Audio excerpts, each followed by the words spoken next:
അഖില ഭാരത അയ്യപ്പ സേവാ സംഘം ചാലക്കുടി യൂണിയനും കൊടകര പൂനിലാർക്കാവ് ദേവസ്വവും സംയുക്തമായി നടത്തുന്ന അന്നദാന ക്യാമ്പിന് തുടക്കമായി. കൊടകര പൂനിലാർക്കാവ് കാർത്തിക ഭജന മണ്ഡപത്തിൽ നടത്തിയ പരിപാടി അഖില ഭാരത അയ്യപ്പ സേവാ സംഘം കേന്ദ്ര ട്രഷറർ ഇ കൃഷ്ണൻ നായർ ഉദ്ഘാടനം ചെയ്തു.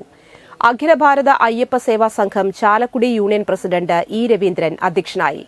സംസ്ഥാന president T Mohanan, Poonilarkavu Devaswom president G Nirmal, P R Subrahmanian, P A Mohandas, T C Rajan, E G Thankappan, Smitha Vinayakumar, Sumathi Haridas, Radhamani Balasubramaniam, A C Preman എന്നിവർ സംസാരിച്ചു. അതിന് സംശയം വേണ്ട. ഇതൊരു പ്രത്യേകത. അയ്യപ്പ സേവാ സംഘം എന്ന സംഘടന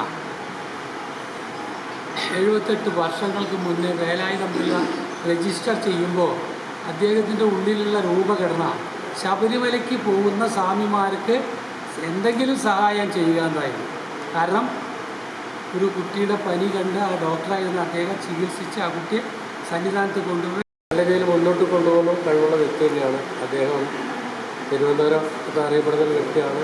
അതേപോലെ തന്നെ NSSൻ്റെ ഒരു മെമ്പറാണ്. പല രീതിയിലും ഗവൺമെൻറ് തലത്തിൽ ഫോഴ്സ് ചെയ്യാനും ദേവസ്വം ബോർഡുമായിട്ട് ബന്ധപ്പെട്ട് കാര്യം നടത്താൻ കഴിവുള്ള വ്യക്തിയാണ്.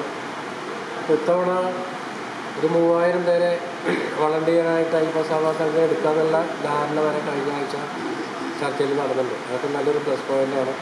വേറെ കുറേ ക്യാമ്പ് ഭക്ഷണം കാര്യങ്ങളെല്ലാം കൊടുക്കുന്നതിന് നമ്മളെപ്പോഴും സഹായിച്ചു വരുന്നിരുന്നത് ചന്ദ്രേട്ടൻ, അതുപോലെ പരമേശ്വരൻ്റെ വൈഫ് അമ്മണിയമ്മ, ഇവരൊക്കെയാണ്.